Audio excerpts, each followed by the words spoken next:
je ne plaisante pas du tout hein, sur les points que j'ai soulignés au début, bon voilà, etc., ceci, cela, à un moment, je me posais un petit peu, non, l'essentiel, il est là.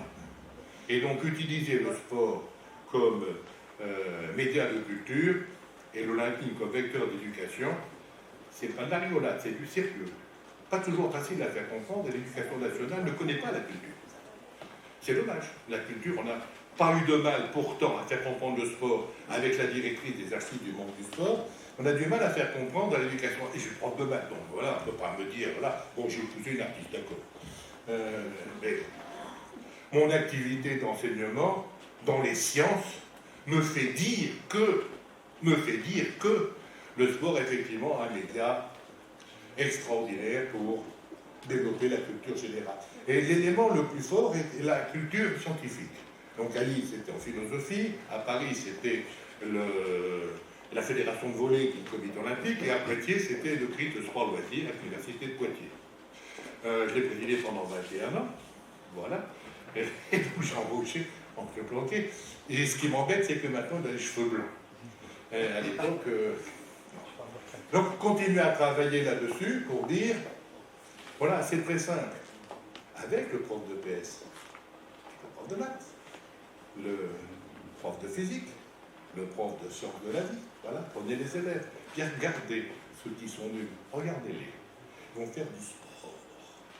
On ne leur dit pas qu'ils vont faire des maths et de la physique. Mais ils vont le faire. Et quand je dis qu'on aide les enfants à passer de ce qu'ils savent faire à savoir ce qu'ils font, c'est très précis. Ça n'a pas toujours été simple à expliquer, et à un moment j'ai demandé à mes collègues et collaborateurs de ne pas l'expliquer, de ne pas dire ce qu'étaient les classes sciences et sport, il fallait le montrer. Alors, on a essayé de monter un stage avec le CAIPS, avec l'Académie olympique, il y avait Laurence et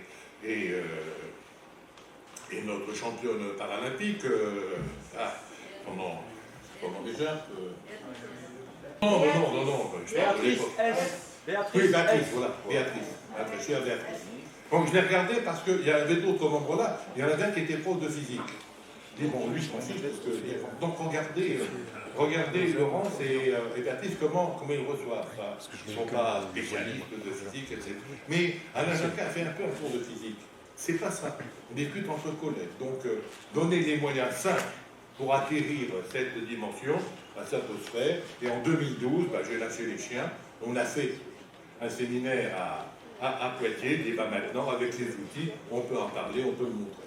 Donc voilà, vous nous montrez ça, et puis après, on boit un verre, et on passe sur les choses. Oui. C'est 2 minutes.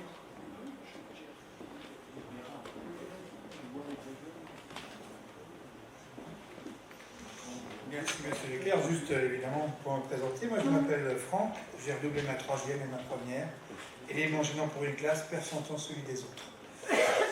Et ensuite, j'ai commencé par rencontrer monsieur Ginca, et là, vous connaissez bien son vocabulaire, qui m'a dit, vous êtes con, mais je vous aime bien. Et donc, du coup, derrière, effectivement, il m'est venu l'idée de donner du sens à ce que j'apprends. C'est pour ça, parce que je suis allé avec monsieur Ginca jusqu'au doctorat.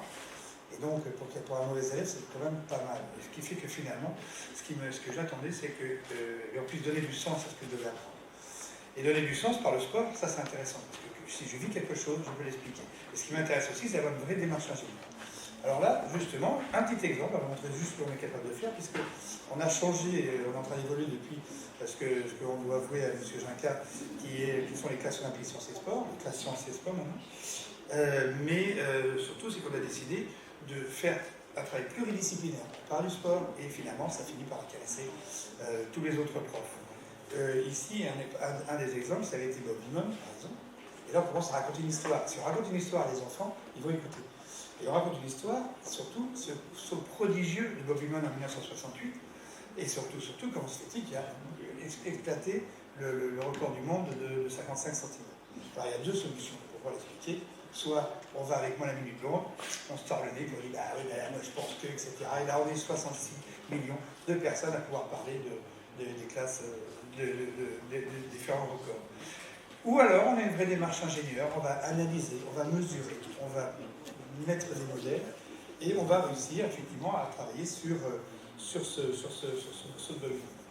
Si c'est Bob Beamon ici, voilà. Donc ici, en plus, avec la réalité virtuelle, puisque l'éducation nationale devient numérique, c'est-à-dire qu'avant, je pense que l'année dernière, c'était avec des bouliers, et bien là, on va leur donner un contenu. Donc on se retrouve soit avec de la réalité virtuelle, soit ici avec un écran tactile, et bien avec des vrais on se retrouve à Mexico, et on peut voir en échelle 1 ou ici, on peut voir Bob Beamon, et on peut aussi analyser tous ces mouvements.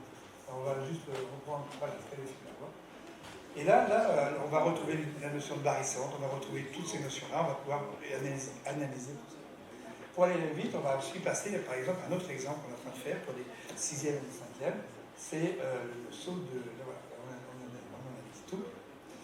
On est en train de travailler aussi sur Usain Bolt. Je vous montre le dernier cet exemple-là. On a aussi,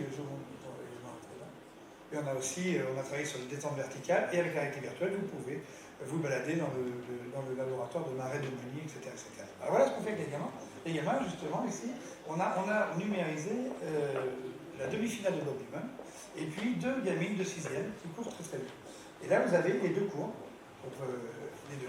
et on peut, voilà, vitesse par rapport au temps, et vitesse par rapport à la distance. Et là, on sait exactement à n'importe quel moment à quelle vitesse instantanée ils allaient. L'idée ici, comment se fait-il qu'il y a un type qui est capable de courir aussi vite que votre scooter? Et donc, 47 km/h en vitesse instantanée. Et donc là, on peut faire des comparaisons, et c'est pas grave. Mais ce qui est intéressant, c'est que le gamin, il va pouvoir aussi se mesurer avec le gamin, il mesure leurs 100 mètres, et là, eh bien, vous voyez, on a toute la course. On peut changer. Et surtout aussi, ce qui est intéressant, c'est que le gamin va sur le terrain, échange avec le prof de physique, ou le prof de physique, et on va rentrer ses propres paramètres. Et quand on rentre ses propres... Alors, on va vous donner un exemple. Là, on va travailler sur une autre chose, c'est-à-dire qu'on va donner une vitesse moyenne identique à la course de Usain Bolt. Et il va apparaître un autre avatar, et l'avatar va courir avec les données qu'on va mettre en place. Donc le gamin enregistre sa course, et ensuite va mettre ses propres données. Là, c'est le cas où on va faire un avatar, où là on prend le temps de Usain Bolt, et là, on a une vitesse moyenne. Donc l'avatar, lui, là, c'est l'exemple qu'on va donner, va courir à la vitesse moyenne du 100 mètres de Usain Bolt. Je le ralenti, je lance le ralenti, et là, on va avoir toute la variation de la vitesse au cours du temps. C'est le loi des compositions de vitesse. Et donc, voilà.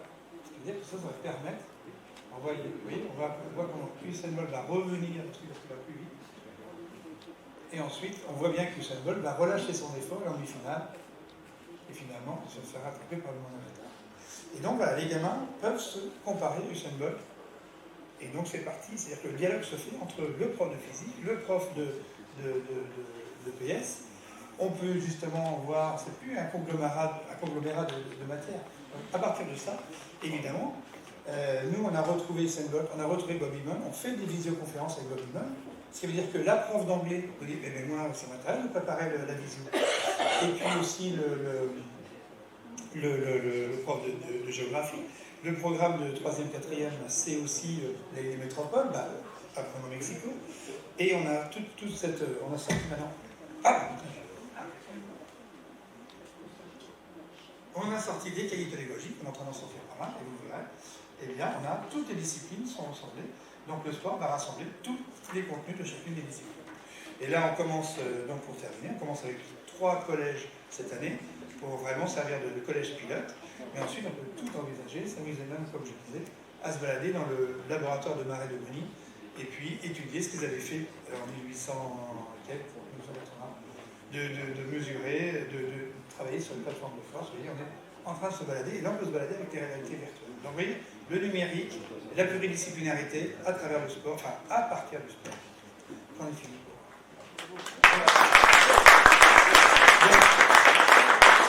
Alors évidemment, tout ceci, pour dire par rapport au comité Paris-Coubertin, par rapport à l'Olympisme, c'est que tout ceci, on a besoin de contenu, puisqu'on a un site internet qui renvoie les contenus, et donc notamment histoire, géo, etc. Tous ces interviews aussi qu'on pourra pouvoir faire, qui pourront alimenter nos classes sur ces sports. Merci. Merci. Tu vois, Laurence, si on fait un stage, tu pourras faire courir ton avatar. Et là, tu es tranquille, tu peux faire courir autant de fois que tu veux sans te fatiguer. Voilà.